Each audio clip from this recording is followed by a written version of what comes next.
GPT-3 needs 700 gigabytes of VRAM without optimizations to run. Even the beast that is the NVIDIA H200 won't even have close to enough VRAM at only 140 gigabytes. For reference, your gaming computer probably has like 4 to 16 gigabytes. And that's yesterday's models. Today's models are already much larger. But then how are these models run?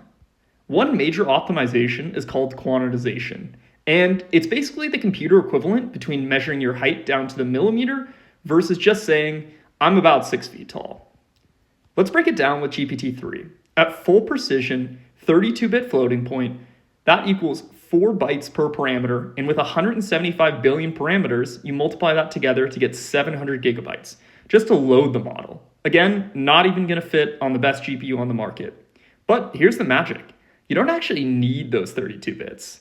You can drop some of them. So dropping down to 8-bit quantization, which ends up being 1 byte per parameter, suddenly that 700 gigabyte model becomes only 175 gigabytes.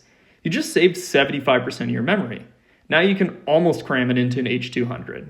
But going even lower to 4-bit quantization, half a byte per parameter, or 2 bits, and you're down to 87.5 gigabytes.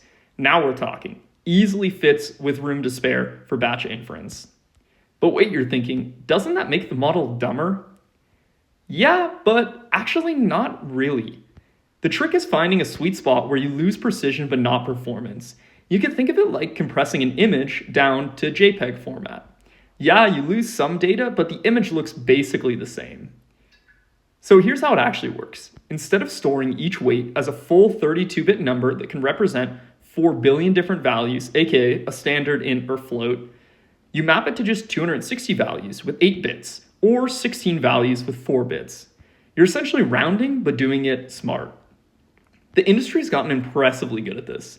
Modern quantization techniques can compress models down to 4-bit or even 3-bit with minimal quality loss. We're talking like a 1 to 2% accuracy drop for an 8x reduction in memory.